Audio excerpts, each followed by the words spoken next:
Welcome to health care at home. आजकल एक problem बहुत आ रही है लोगों में, नसों की कमज़ोरी हो रही है, हाथ पैर सुन्न होने लगते हैं और बहुत थके थके से लोग रहते हैं। कुछ लोगों के जॉइंट में प्रॉब्लम होने लगती है, घुटने दुखने लगते हैं। इस सब का कारण क्या है? जो हमारी लाइफस्टाइल है वही इसका कारण है। देखिए, हमारा शरीर बना है चलने फिरने दौड़ने भागने, इसके लिए। बेसिकली हम जो बने हुए हैं, हमारे पूर्वज, जैसा कहा जाता है, बंदर से बने हुए हैं। बंदर आप देखिए हमेशा उछलता कूदता रहता है, भागता दौड़ता रहता है, जिसके कारण उसके शरीर में जो खून का दौरा है वो काफ़ी फास्ट रहता है।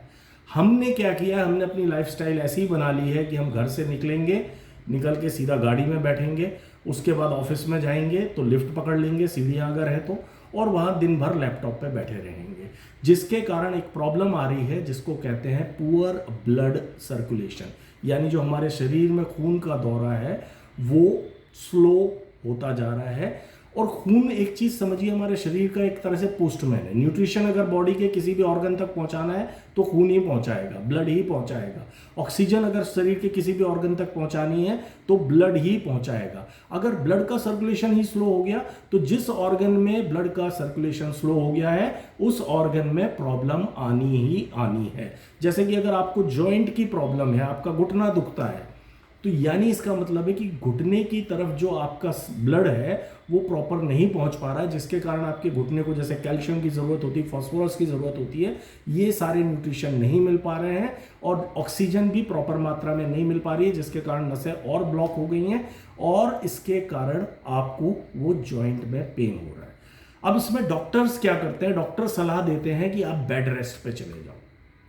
बेड रेस्ट से आपको टेम्परेरी रिलीफ तो मिल जाता है, लेकिन ये जो आपकी प्रॉब्लम है ये प्रॉब्लम और बढ़ती चली जाती है।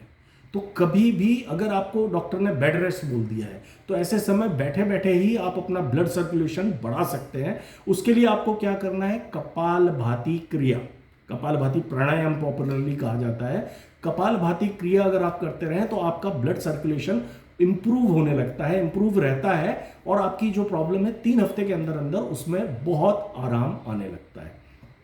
इसके अलावा चलें फिरें जरूर, आप बैठे ना रहें, चलते फिरते रहें। अगर आप ऑफिस में जाते हैं तो सीढ़ियों का इस्तेमाल करें, लिफ्ट का इस्तेमाल ना करें, सीढ़ियों का इस्तेमाल करें और ज़्यादा से ज़्यादा पैदल चलने की कोशिश करें। इससे ब्लड सर्कुलेशन इंप्रूव रहता है और आपको ये जो प्रॉब्लम है, हाथ पैर सुन्न हो जाना है, नसों की कमजोरी आ जानी है, इस सब में आराम आ जाता है।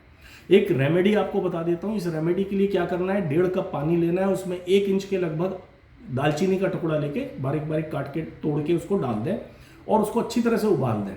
जब 2-3 बॉईल आ जाए, थोड़ा सा पानी का कलर चेंज हो जाए, तब ये पानी साइड में रख लेना है। फिर एक बड़ा कप लेना है, उस कप में 1 कली लहसुन की पीस के डाल देनी है, आधा इंच के लगभग अदरक का पीस के डाल देना है, इसमें आधा नींबू का रस निचोड़ देना है, 1 चम्मच शहद मिला देना है और ये सब अच्छी तरह से मिक्स करके ये जो दालचीनी वाला पानी है इसमें ऐड कर देना है। ये जो पानी है, दालचीनी भी ब्लड सर्कुलेशन इंप्रूव करने में बहुत हेल्पफुल है, लहसुन खून को पतला रखता है, अदरक एंटी इन्फ्लामेटरी प्रॉपर्टीज है उसके अंदर। ये प्रयोग अगर आप करते रहेंगे 2-3 हफ्ते के अंदर अंदर आप देखेंगे कि आपकी जो भी प्रॉब्लम है वो प्रॉब्लम दूर होने लगती है। जैसे हाथ पैर सुन्न हो जाते हैं, चींटियां चलने लगती हैं, ऐसा लगता है, झुंझुनी सी आती रहती है, पैरों में लोगों को आती है, कई लोगों को हाथों में आती है। तो जब ये प्रयोग आप करते रहते हैं ब्लड सर्कुलेशन इंप्रूव हो जाता है और ब्लड सर्कुलेशन इंप्रूव होते ही ये प्रॉब्लम आपकी सॉल्व होने लगती है। इसके अलावा अगर आपकी कोई प्रॉब्लम है तो आप मुझे व्हाट्सएप कर सकते हैं, 9082130828, ये मेरा व्हाट्सएप नंबर है। तब तक के लिए इस चैनल को सब्सक्राइब करना ना भूलें और मिलते हैं अगले एपिसोड में। धन्यवाद।